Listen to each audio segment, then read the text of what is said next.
Few have fallen as far or as hard as former NFL star Aaron Hernandez. The hands that caught so many touchdown passes in handcuffs today as he was led into court, charged with the brutal murder of his friend Odin Lloyd.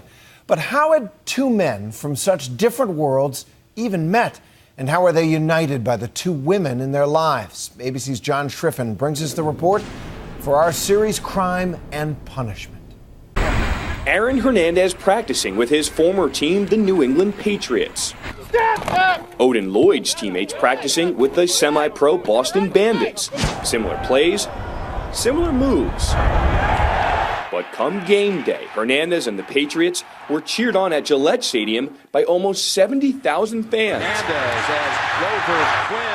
The Bandits? You can get maybe 200. You got a big game, hopefully you get 300. The biggest amount you're going to see in the stands, 300 people. Yeah, I would say. They were two men from two vastly different universes. Hernandez had recently signed a new mouth-watering contract worth $40 million. Odin Lloyd. These guys out here, how much do they make per game? No one. For the love of the game. They don't make any money. They don't make no money. But according to Lloyd's coach, Mike Branch, and others, somehow Hernandez and Lloyd had formed an unlikely relationship, united by the women in their lives. This is Hernandez's fiancée, escorted out of court by his defense team. Lloyd dated her sister. Friends say the two men would often hang out, sometimes even talk football. But prosecutors say something went wrong, shifting their bond from cordial to fatal. That breaking news, an arrest warrant has been issued this morning for Aaron Hernandez. The whole world was watching as the 23-year-old former tight end for the New England Patriots was charged with murder, allegedly orchestrating the execution-style killing of his friend. How did it all go so spectacularly wrong? Aaron Hernandez was raised in a marginal neighborhood in Bristol, Connecticut, and he had his share of heartache. His father died when he was 16, and that was very, very tough for him at the age that it happened, and had a little bit of a tough upbringing, both because of that and even before that. But Hernandez had one gift that made everything better. Football was something that he really loved. I think it gave him a little bit of a reprieve from maybe some of the other everyday challenges of life. When he was around football, he could forget. Even in high school, it was clear he had an unusual talent, and he started getting calls from colleges, eventually getting recruited by the University of Florida. A bright future stretched before him if he could only keep his demons at bay. He himself said that he had a history of getting into trouble. Before he played a single game, his career was almost sidelined forever. Well, there are reports that Aaron Hernandez had an altercation at a bar called The Swamp. A police report from that 2007 incident surfaced recently. Hernandez had gotten into a fight with the bar manager over 2 drinks Hernandez maintained he hadn't ordered. Guess who tried to come to his aid? According to the police report, squeaky clean college teammate Tim Tebow offered to pay for the drinks.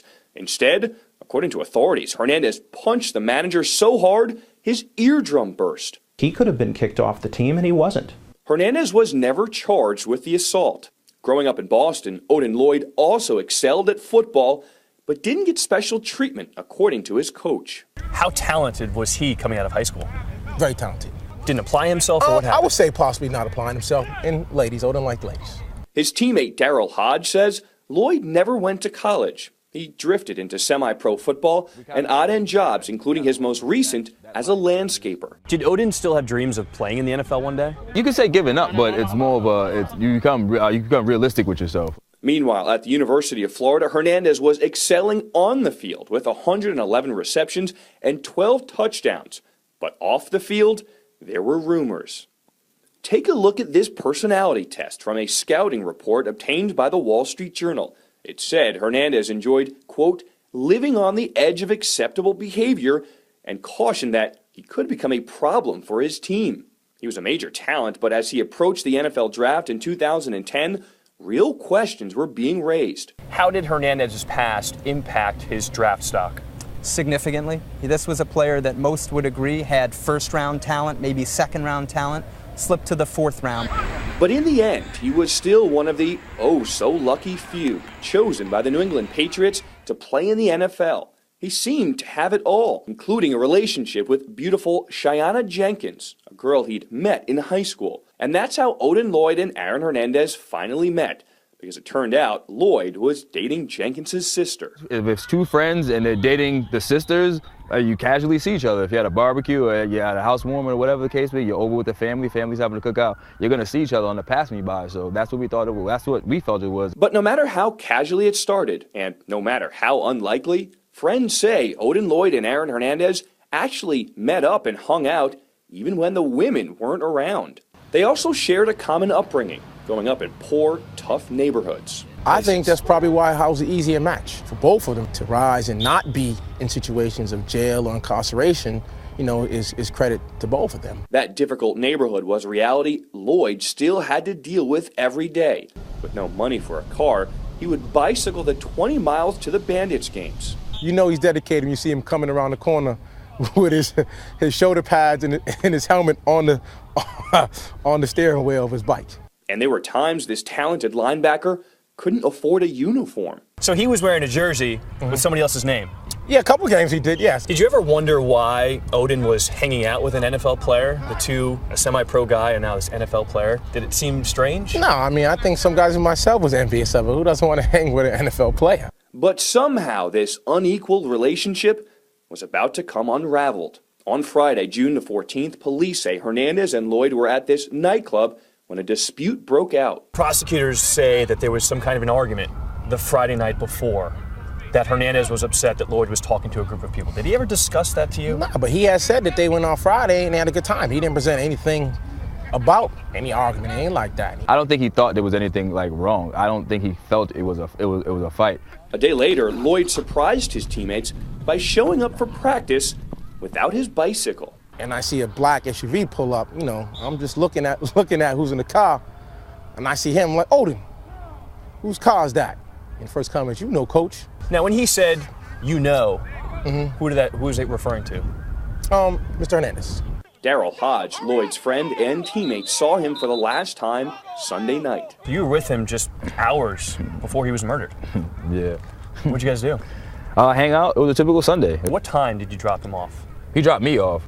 He had a text from his manager saying that he had work the next day. So he had made a decision to go home. He told me, all right, I'm going to go home. So prosecutors say he got in the car with Hernandez at 2:30 in the morning. If he had work the next day, what was he doing?